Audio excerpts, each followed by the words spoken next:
We're here with Chef Eddie from Apollonia Grill. What do we have going today? Today we'll be doing a pistachio baklava. And I heard this is an easier version. Yes, so that's the idea. We make this at the restaurant the traditional way, so in a pan with layered phyllo, but it takes, a lot of time to do that, and it's, you need a very good technique and training to be able to handle the phyllo and stuff. Which we don't have. At home, we don't have the patience to be able to do a baklava for 2 hours, so that's what it takes to really do it. So I'll be showing you guys a much more simpler version, so it'll be like a roll, but the flavor is still the same, and it's really amazing. Okay. We changed it up a little bit. Instead of the walnuts, we're doing pistachio, so I've already chopped this up a little bit. If you're using a food processor, be careful with it because you could easily make it too fine. Okay. And so just use the pulse. So this is our recipe at the restaurant. We make it exactly like this, but Without pistachios. Without pistachios, we make it with walnuts.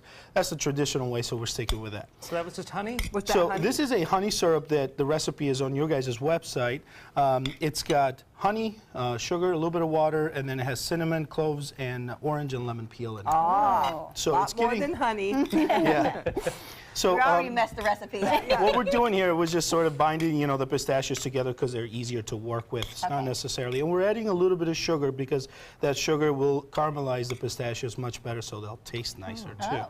So there we go. As simple as that. And when it comes to baking, you really can't cut corners on sugar, can you? You have to use it. Yeah, you have to use sugar. So definitely want to use butter on the phyllo. That's how it gets crispy, and that's how it bakes, and they separate, and it gets flaky. So you're just painting that butter on and touching every portion. That's right. So be a little generous with it. I mean, it is a dessert. So I never know whether to get salted butter, unsalted butter, sweet butter. True. We use unsalted butter at the restaurant. I mean, most of the pastries are unsalted butter.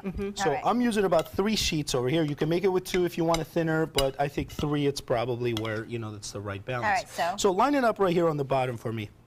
Yep, just like that, and just line it up. And leave me about 1 inch on each side.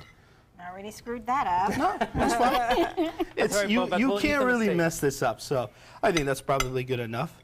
Okay. Yeah, that's good enough. So just like that. And this is easy as rolling a cigar. I don't know. Well, that is all different. So, right. So we'll just do that, and then we'll flip the sides, or fold the sides. Now, you're very good at this, so it looks like it's very easy, but will it tear if you're not careful? It might tear, but, just go with it, because, there's so many there's so many sheets there that you'll be able to make up as you go. As you'll see here, we'll roll, and then, we're just going to tighten it up a little bit, so that way it becomes nice and tight. And that's it. That's all it takes. That is a lot easier than... And you just bought that phyllo dough at any grocery store? Any grocery store. It comes in a box like this. They're pretty much standard sizes. So the difficulty when you're making the traditional way in a pan like this, you have to layer everything. So then you have to cut the phyllo based on this size of the pan that you're using. That's a lot more work. So. Okay. And then we're just going to set this right here. We are going to cut it. I don't know what I did with my knife. Here we go. Sounds like my kitchen. What did I do with a knife? So we're going to cut it prior to baking because it will be very difficult to cut when it's fully cooked.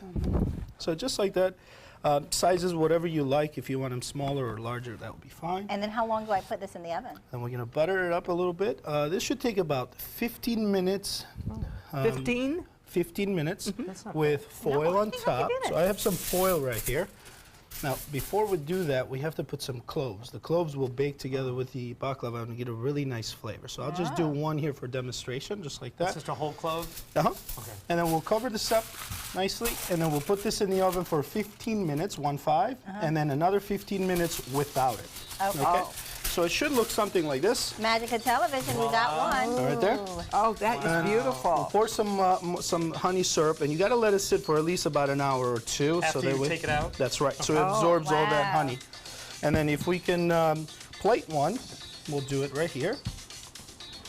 This looks delicious. It looks amazing. So we'll break this up. And I feel like I can do this. I think you can too. Chef Eddie, so. you have such great things on your menu, but I think we might be able to try this one. I think I could go over to his place and get one that's already Don't forget made. to check out Apollonia Grill for all of this great meal, and then you can make it a dessert with the baklava. Tracy, thank you so much. It's always great to have you. And check out Edible Sarasota magazine. Don't forget, keep watching Tuesday at 5 o'clock. You can call into the FPL phone bank. 5 to 6:30. That's all right, beautiful. That's it. Don't forget, Lovely. take some time. Enjoy the Suncoast view.